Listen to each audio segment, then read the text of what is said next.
Nagpatuloy sa pagsigaw ang libu-libong estudyante para ipagmalaki sa kanilang mga bisita na ang kanila raw Magic University ang pinakamalakas sa lahat ng mga martial arts school. Nagalak ang mga nanunood lalong-lalo na ang mga miyembro ng media sa deklarasyon na ginagawa ngayon ng Magic University. Pinatahimik na ng ating bida ang lahat ng mga estudyante dahil sisimulan na niya ang kanyang pagsasalita. Sinabi ni Fang Ping na naglaan daw ng maraming oras ang kanilang Magic University para isagawa ang kompetisyon na mangyayari ngayon. Hindi raw nila ito ginawa para kumita ng pera o para makakuha ng kasikatan, ginawa nga raw nila ito para sa kanilang bansa at para mapalawig pa nila ang komunidad ng martial arts. Binanggit ng ating bida na mahaba at magulo raw ang landas na tinatahak ng mga martial artist, nagsisimula nga raw ito sa rank 1 kung saan nila hinahanap kung paano sila mag-uumpisa.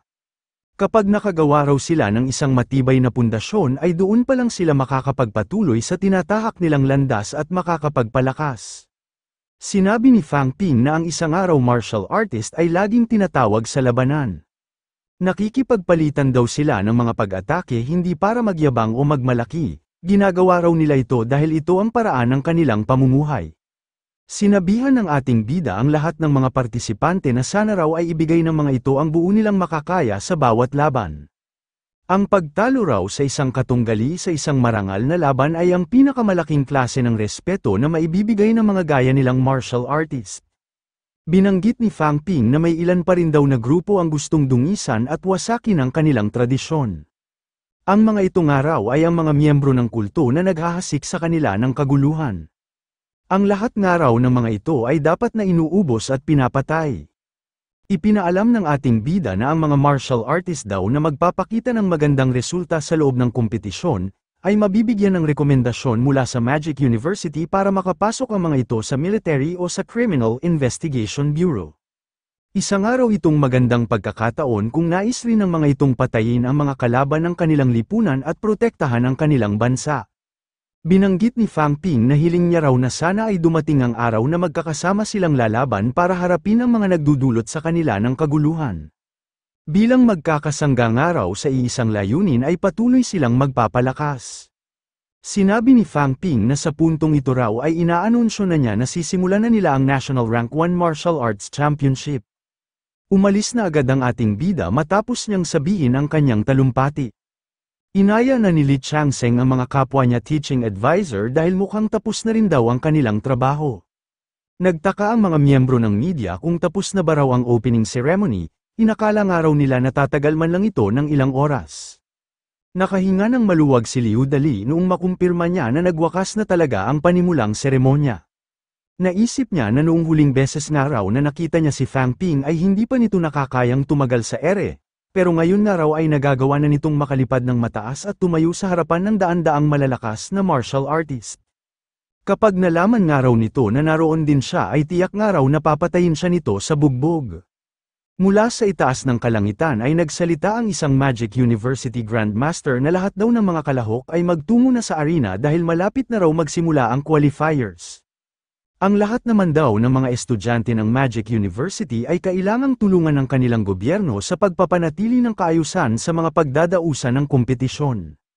Pinapahintulutan niya raw ang mga ito na patayin ang sinumang tao na gagawa ng krimen. Naging maayos ang pagpunta ng mga martial artist at ng mga ordinaryong tao sa arena ng Magic University matapos nilang marinig ang mga sinabi ng isang Grandmaster. Nasa loob ngayon si Wu Kuoshan ng mansyon ng Gobernador General ng Magic City. Tinanong ng Magic City Governor General si Wu Kuoshan kung importante ba raw talaga na maging pinakamalakas. Sumagot si Wu Kuoshan nang hindi naman daw yun ang issue, gaya nga raw ng mga pahayag ni Fang Ping, masyado na raw kampante ang kanilang martial arts community. Binanggit ni Wu Kuoshan na sila nga raw matatanda ay walang pakialam sa mga ganoong klase ng bagay. Pero ito nga raw ang tamang oras para paglawakin nila ang martial arts at kumuha sila ng mga bagong talento. Kapag nagsimula na raw kumilos ang Magic University, ay tiyak na gagaya na rin daw ang Capital University at ang iba pang mga martial arts school. Ilang beses na rin daw sinubukan ng kanilang gobyerno na makaapekto sa pagpapalawig ng martial arts, pero hindi raw ito naging kasing tagumpay ng kompetisyon na isinasagawa ngayon ng kanilang universidad. Sinabi ng Gobernador General na ang nais lang daw nila ay mas maging malakas pa ang Magic University at hindi magdulot ng hindi pagkakaunawaan sa Capital University ang paglawak ng kanilang impluwensya. Magandang araw kung pananatilihin nila ang friendly competition, ito nga raw ang rason kung bakit marami na ngayong nakatayong martial arts school sa kanilang bansa.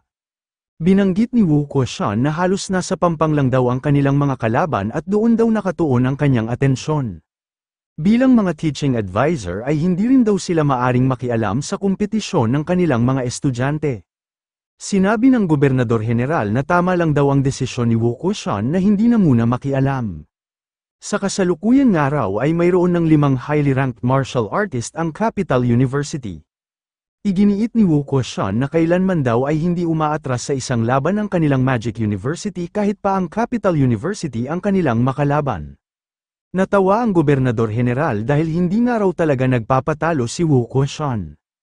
Binago na ng Gobernador General ang kanilang usapan at nagtanong kung bakit si Fang Ping na raw ngayon ang namumuno sa lahat ng mga aksyon na ginagawa ng Magic University. Tumugon si Wu Kuoshan ng gustong-gusto raw ni Fang Ping na magkaroon ng otoridad kaya binigyan raw nila ito ng pagkakataon para patunayan ang sarili nito. Ito nga lang daw ang responsable sa kahit na anong desisyon na gagawin nito. Sinabi ng Magic City Governor General na napakahina pa raw ni Fang Ping para magkaroon ng ganoong kataas na kasikatan. Kung gusto raw talaga nitong magpatuloy ang progreso nito ng paglakas ay mas mabuti na bawasan na muna nito ang mga nakukuha nitong atensyon. Sinabi ng Gobernador General na narinig daw niya na binanggit ni Fang Ping sa harap ng lahat na kailangan daw nilang kumilos para ubusin ang mga miyembro ng kulto.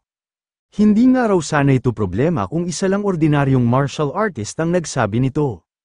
Ginagawa rin naman daw ito ng mga malalakas na Grandmaster. Pero si Fang Ping nga raw ay isang prodigy na kasalukuyan pa lang ngayong nasa mid-rank, at ito nga raw ang pinakamadaling target para sa mga miyembro ng kulto. Sinabi ni Wu Kuoshan na naiintindihan daw niya ang pag-aalala ng Gobernador General, pero mukhang nakapag-isip na rin daw ng mabuti si Fang Ping bago niya ito ginawa. Binanggit ng Gobernador General na nanghihinayang daw siya dahil napakalaki raw ng potensyal ng ating bida. Basta binalaan na raw niya si Wu Kuoshan kung sakali mang may masamang mangyari sa batang ito. Ang issue naman sa catacombs ang sunod na binanggit ng Gobernador General. Sa ngayon daw ay hindi pa isinasa publiko ng Western Phoenix City ang desisyon ng mga ito, pero kapag sumali na nga raw ang mga ito sa digmaan ay mas tataas pa ang kakaharapin nilang panganib. Tinanong ng Gobernador General kung kumpiyansa ba raw si Wu Kuoshan na magagawa nitong makarating sa rank 9. Naisip ni Wu Kuoshan na madaragdagan pa raw ng isang rank 9 ang panig ng kanilang kalaban kapag sumali na rin sa digmaan ang Western Phoenix City. Kailangan nga raw nilang makagawa ng isang mandirigma na tutumbas sa ganoong lakas. Hindi raw sapat kung hihinto lang siya sa rank 8, pero hindi nga raw madali ang makaakyat sa pagiging isang rank 9. Binanggit ni Wu Kuoshan sa Gobernador General na napakahirap daw ng landas na kailangan niyang tahakin bago siya maging isang rank 9 Grandmaster. Hindi niya nga raw alam kung kailan siya makakarating sa ganoong ranggo, maaaring abutin pa raw ito ng 10 o 20 taon. Pumunta si Fang Ping sa opisina ni Liu Mengyao na siyang Head of Finance ng kanilang samahan. Tinanong ni Liu Mengyao kung kukunin na rin daw ba ng ating bida ang sweldo nito sa dalawa nitong department head position.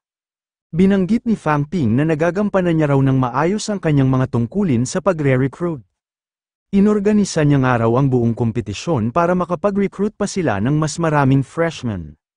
Malamang nga raw ay siya na ang pinakamasipag sa lahat ng naging recruitment head ng kanilang universidad.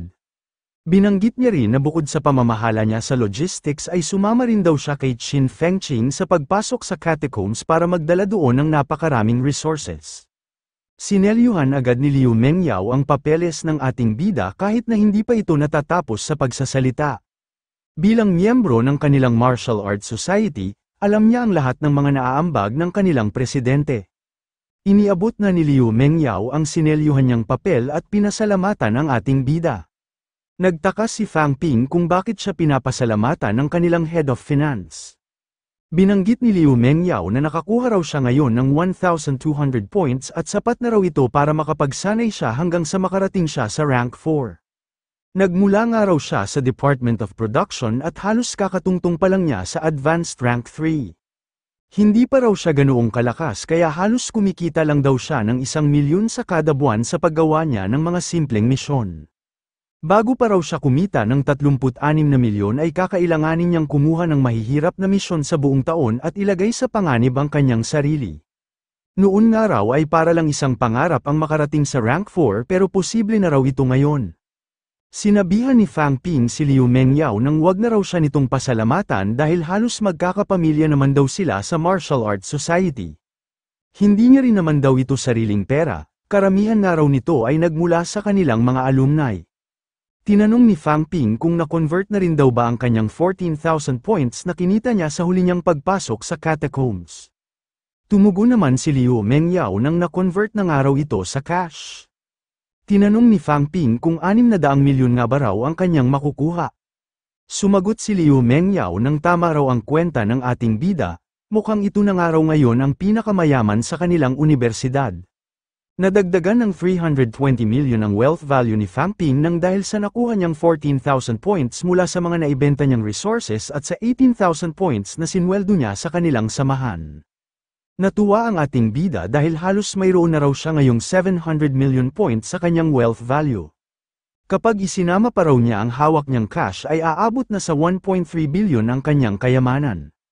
Sa laki nga raw ng pera na hawak niya ay maaari nang makarating ang isang martial artist sa Grandmaster level. Pero posible lang daw ito kapag kasing husay at kasing swerte niya ang isang martial artist. Naisip ng ating bida na kailangan na lang daw niya ng 300 milyon para mag-upgrade ang kanyang system. Nagtungo ang grupo na pinamumunuan ni Fang Ping sa labas na bahagi ng Magic City. Lulusubin nila ngayon ang isa sa mga sekretong kampo ng mga miyembro ng kulto. Nagbigay si Fang Ping ng hudyat para simulan na ang kanilang operasyon.